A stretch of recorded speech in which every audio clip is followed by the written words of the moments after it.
Оқушылар, бүгінгі сабағымыздың тақырыбы бір айнымалысы бар сызықтық теңдеу, мәндес теңдеулер және бір айнымалысы бар сызықтық теңдеулерді шешу. Бүгінгі біздің сабағымызға берілген оқу мақсаты сол бір айнымалысы бар сызықтық теңдеулерді шешу жолдарымен үйрену. Бүгінгі сабақта игеріп шығасыздар, теңдеудің қасиеттерін қолданып, бір айнымалысы бар сызықтық теңдеулерді шешуді үйренеміз. Енді қараңыздар, x минус 2 тең 5 түрінде берілген есеп. Бұл бізде қандай? Теңдеу деп аталады. Дұрыс. Теңдеу мәні қандай болады? X-тің мәні? 7-ге тең болады. Бұл жерде x тең 7 дегеніміз бұл 7 теңдеудің түбірі деп аталады. Теңдеудің түбірі дегеніміз бұл әріпті өрнектің тура санды теңдікке айналдыратын мәнін айтамыз. Енді теңдеу ұғымын математика ғылымына енгізген 9-шы ғасырда теңдеудің мына есеп берілген теңдеудің түбірін табыңдар деп. Бұл жерде қалай жасаушы едік бұрында? X-ті қалдыратынбыз, X қалатын. Және минус 85-тен 37-ні азайтатынбыз. Бұл азайтқанда x екеуі қосылады, 2 минус, сонда не болады? Минус 122 шығады. Бұл біздің теңдеуді, бізде шештік теңдеуді. Енді осы теңдеуді неге математика несіне енгізген ғылымына енгізген ғалым 9-шы ғасырдың математика Әл-Хорезми. Бұл бізде математика ғылымдарының, яғни алгебра ғылымының атасы болып саналады.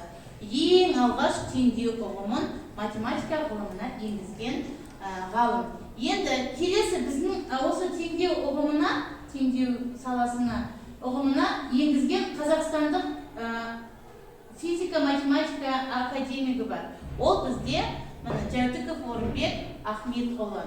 Бұл 1911 жыл мен 1989 жыл аралығында өмір сүрген.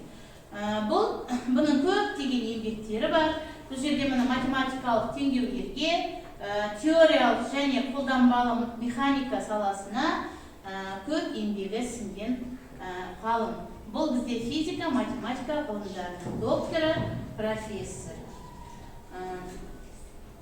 Енді AX тең бір айнымалысы бар сызықтық теңдеу дегеніміз AX тең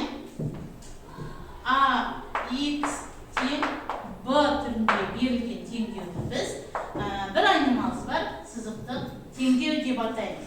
Бұл жердегі A және B, тақтада да көрсетіліп тұр, A және B кез келген сан болып келеді. Және де бұл жерде кез келген сан. X-ті табу үшін теңдіктің екі жағында, оң жағында және сол жағында бөлеміз A-ға. Бірінші A бөлінген A және де V бөлінген A болады. X бұл жерде A мен A қысқарып кететін не қалады? 1 қалады, Сізге мұн аяғында V бөлінген A қалады. Бізде бір айнымалысы бар сызықтық теңдеуді шешу жолдары осылай болады. Енді қараңыздар мына жерде. Мына түрінде берілген x минус y қосылған 18 тең 58 түрінде берілген теңдеуді біз бір айнымалысы бар сызықтық теңдеу деп атайды екенбіз. Енді бір айнымалысы бар сызықтық теңдеудің шешу жолдарының қасиеттері. Бірінші қасиеті теңдеудегі қосылғыштың таңбасын қарама-қарсыға өзгертіп, оны теңдеудің бір жағынан екінші жағына көшіргенде бізде мәндес теңдеу түрленеді. Екінші қасиеті теңдеудің екі жағында нөлден өзге бірдей санға көбейткенде немесе бөлуге болады. Бұндай теңдеулер бізде мәндес теңдеулер деп аталады. Енді мына жерде А бізде нөлге тең болмау керек. А егер 0-ге тең болса, b да 0-ге тең болу керек. Сонда ғана бұл жерде x-тің мәні шығады. Теңдеуді енді осы неге қарап, мына ережеге қарап, біз теңдеуді шешейік. Бізге берілгені минус 2,3x тең 9,2.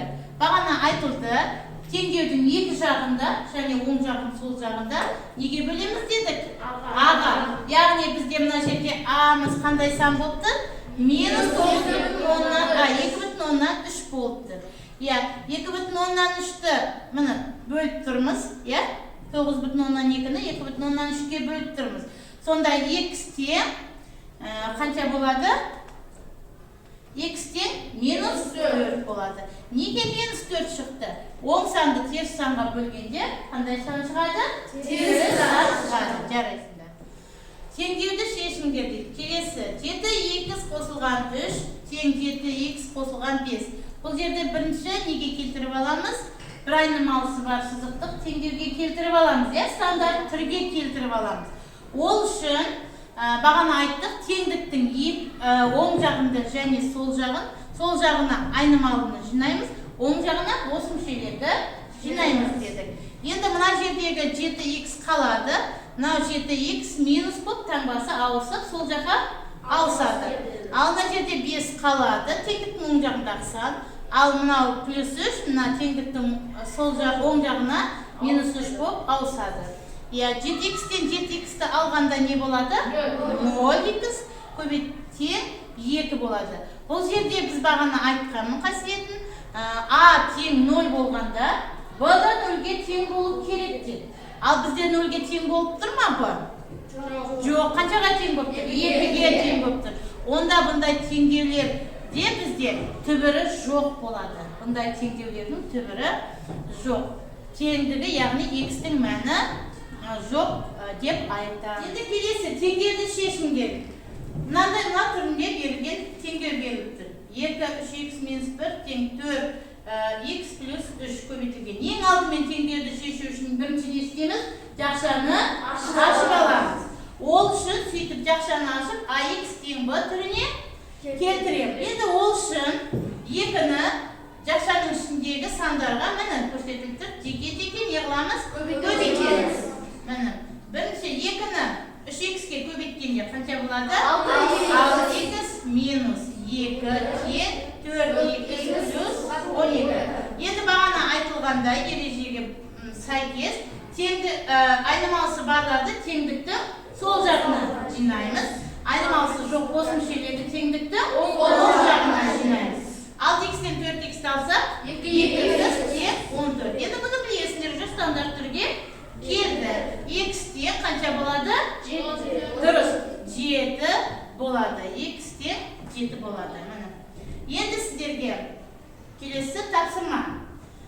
Мынаны тапсырма 11x минус 35 тең 14x бұл стандарт түрге келмеген теңдеу.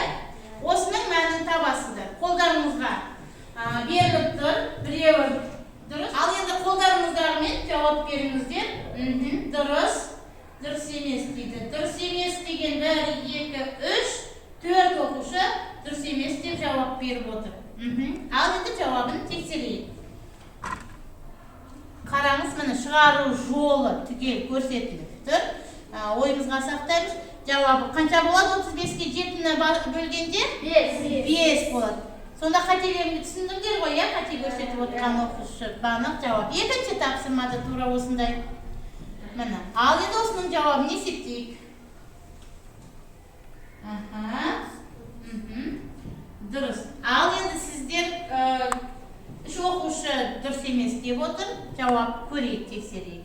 Міне шығару жолы көрсетіліп қойған, жауап көрсетіліп қойған. Жауабы не екен бізде? Дұрыс екен, минус 5 шығады екен.